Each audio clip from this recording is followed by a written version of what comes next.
আপনাদের ভালোবাসায় আমি এমপি নির্বাচনে দাঁড়িয়েছি। ক্রিকেটার যদি নির্বাচনে দাঁড়ায়, একটা নায়ক যদি নির্বাচনে দাঁড়ায়, আবার কি হাইতে যাওয়া শিল্পী যদি নির্বাচনে দাঁড়ায়, আমি এখন টিকটক সেলিব্রিটি, আমার টিকটকে 5,000 ফলোয়ার। ঠিক ঠিক ঠিক।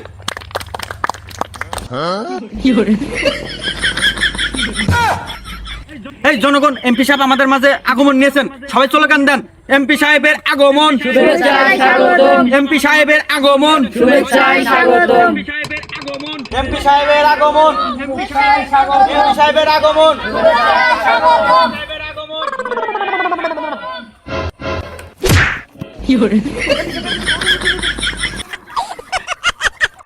এই আতিক, তেজে সিঁড়ি কই? আমি পড়ে গেছি। এমপি সাহেব, আপনি সিঁড়ি কই পেলেন? এটা হচ্ছে ওয়াটারপ্রুফ টেস্ট, আর সিঁড়ি থাকে না। ওয়াটারপ্রুফ টেস্ট মানে? এই তো কালকে রাতে টাকা দিলাম আমি 1.5 লাখ, বললাম যে বাস দিয়ে স্মার্ট টেস্ট বানাবি। কি কোন এমপি সাহেব, এই ভাঁজ দিয়ে যে টেস্ট বানাবো, আপনি কি দেখেন নাই? খবরে দেখেন না যে এই স্মার্ট টেস্ট বানাবে, যার পর বক্তব্য দিয়ে কতজন এমপি মন্ত্রী ভাঙ্গে পড়ে গেছে?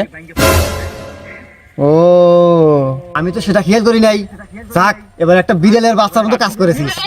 গুড। এমপি সাহেব, এটা এমন একটা টেস্ট, এই টেস্টের উপর আপনি ছবির শুটিং করবেন, ক্রিকেট খেলবেন, আর শোরুম উদ্বোধন করবেন, বক্তব্য দিবেন, এই টেস্ট তাও ভাঙবো না, ভাঙ্গে পড়ার কোনো ভয় নাই। তো যাই হোক, প্রিয় এলাকাবাসী, আমাদের মাঝে চিঙ্কু এমপি এখন উপস্থিত হয়েছেন, আপনাদের মাঝে কিছু অগুরুত্বপূর্ণ বক্তব্য রাখবেন। তো সবাই বসে বিশৃঙ্খলাভাবে তার বক্তব্যটা শুনুন। তো যাই হোক, প্রিয় এলাকাবাসী, আমি এবার এমপি নির্বাচনে দাঁড়িয়েছি। তো আপনারা আমাকে সবাই চেনেন, জানেন, আমাকে অনেক টিভিতে দেখেছেন, অনেক খবরে দেখেছেন, এবং কি টিকটকেও দেখেছেন। কি দেখেন না আপনারা? আমাকে চেনেন না আপনারা? কই এমপি সাহেব, আপনাকে তো কোথাও দেখিনি। কে আপনি? আপনার নাম কি? কেন নমিনেশন দিল কে? কোন যোগ্যতা পেলেন? ওই, আমার যোগ্যতা কম রে? হ্যাঁ হ্যাঁ, আমি এখন টিকটক সেলিব্রিটি, আমার টিকটকে 5,000 ফলোয়ার। ও এমপি সাহেব, আপনি তাহলে ওই টিকটক প্রতিবন্ধী? আচ্ছা, চিনছি। তাহলে আমার ওই ফলোটা একটু ব্যাক দিয়ে। এই বেটা, তোকে এনে আমি টিকটকে ফলো ব্যাক দেওয়ার জন্য আছি রে? হ্যাঁ, আমি এমপি নির্বাচনে দাঁড়াইছি। এখানে আছি আমি বক্তব্য দেওয়ার জন্য। বয়স থেকে তাদের ভালো রে হুন। যাই হোক, একটা ক্রিকেটার যদি নির্বাচনে দাঁড়ায়, একটা নায়ক যদি নির্বাচনে দাঁড়ায়, আবার কি হাইতে যাওয়া শিল্পী যদি নির্বাচনে দাঁড়ায়, তাহলে আমার মতো একজন টিকটক প্রতিবন্ধী কেন পারবো না? ঠিক ঠিক ঠিক।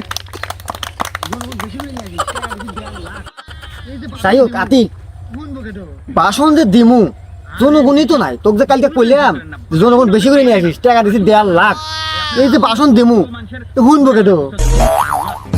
আরে এমপি সাহেব, আপনি কোনো টেনশন করেন না, বাসন আপনি থামেন না, বাসন চালা যান। এই আপনার বাসনটা অত মানুষের ঘরে ঘরে পৌঁছে যাবে ইনশাআল্লাহ।